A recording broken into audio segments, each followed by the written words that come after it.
Il était une fois une petite fille nommée Sarah. Elle n'avait que 10 ans, mais son regard portait déjà le poids d'une vie entière de souffrance. Sa maison, loin d'être un refuge, était un champ de bataille. Son père, prisonnier de ses colères, levait trop souvent la main sur elle. Chaque gifle, chaque coup de ceinture, laissait non seulement une marque sur sa peau fragile, mais surtout une cicatrice invisible dans son cœur. Quand elle rentrait de l'école, elle redoutait d'entendre le bruit des pas lourds dans le couloir. Elle s'accrochait à son cahier d'écolière, comme si les pages pouvaient l'envelopper et l'arracher à cette réalité. Parfois en silence, elle pleurait, se demandant pourquoi elle devait subir tout cela et pourquoi personne ne semblait voir sa douleur. Sa mère, souvent impuissante, restait en retrait. Elle ne la protégeait pas vraiment, mais parfois, dans un élan furtif, elle lui caressait les cheveux quand le père sortait de la maison. Ses gestes étaient rares comme des éclats de soleil dans une longue nuit. À l'école, Sarah pensait trouver un peu de réconfort. Mais là aussi, le monde semblait cruel. Ses vêtements usés et ses chaussures abîmées faisaient d'elle la cible des moqueries.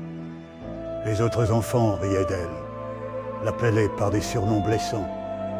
Un jour, l'un d'eux lui arracha son cahier, le jeta dans une flaque d'eau, puis s'en alla en éclatant de rire. Elle se sentit invisible, rejetée. Le soir, en cachette, elle écrivit sur une feuille qu'elle cacha sous son oreiller. « Je n'ai rien, personne ne m'aime, mais je veux tenir. Un jour, peut-être, je serai libre. » Les années passèrent, Sarah devint une adolescente marquée par les cicatrices du passé. Mais au fond d'elle brûlait encore le désir d'aimer et d'être aimée. Elle rencontra son premier amour à 16 ans. Elle croyait qu'il serait son refuge. Mais bientôt, la vérité éclata. Il la trahit. Non seulement il la trompa, mais il se moqua d'elle devant d'autres, racontant ses secrets les plus intimes. Cette trahison la déchira plus encore que les coups de son enfance. Elle se sentit trahie 2 fois, par sa famille et par l'amour. Dans ses nuits sans sommeil, elle se disait « Pourquoi tout le monde me rejette ?» Malgré tout, Sarah poursuivit ses études. Elle réussit à obtenir un petit emploi dans un bureau. Ce n'était pas grand-chose, mais c'était une lueur d'indépendance. Elle se disait que peut-être elle pouvait construire une vie meilleure, mais la vie n'en avait pas fini avec elle. Un jour, en rentrant du travail, elle fut victime d'un accident de voiture. Ses blessures n'étaient pas mortelles, mais suffisamment graves pour l'empêcher de continuer son emploi. Quelques semaines plus tard, elle perdit son poste. Le monde s'effondra encore une fois. Elle se retrouva sans travail, avec un corps affaibli et des souvenirs douloureux qui la hantaient. Mais dans ce silence forcé de la convalescence, quelque chose commença à changer. Alitée, incapable de sortir, elle passa des heures à réfléchir. Elle se souvint de son enfance, de chaque coup reçu, de chaque humiliation. Elle pleura un long moment comme un bébé. Mais au lieu de les voir comme des chaînes de malédiction, elle commença à les voir comme des leçons. Si j'ai survécu à cela, pensait-elle, c'est que je suis plus forte que je ne le crois. Petit à petit, elle reprit goût à la vie. Elle se remit à lire, à écrire, à rêver.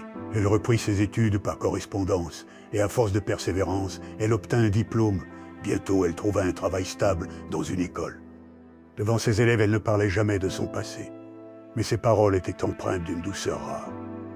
Elle encourageait les enfants timides, protégeait ceux qui se faisaient harceler. Un jour, alors qu'elle sortait de son école, elle aperçut une silhouette qu'elle reconnut immédiatement. Son père.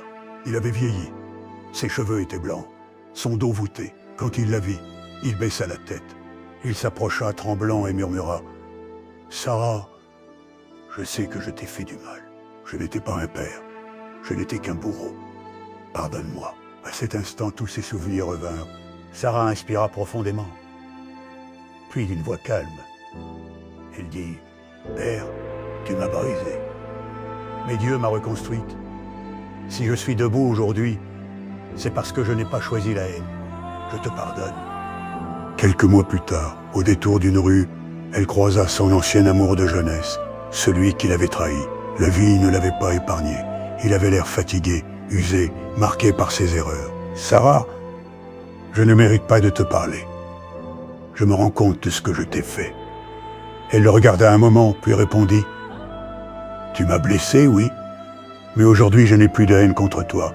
Je suis libre. » En retrouvant ceux qui l'avaient détruite, Sarah comprit que la vraie victoire n'était pas dans la vengeance, mais dans le pardon. Elle se souvenait de Joseph, de Jésus qui pardonna jusqu'au bout.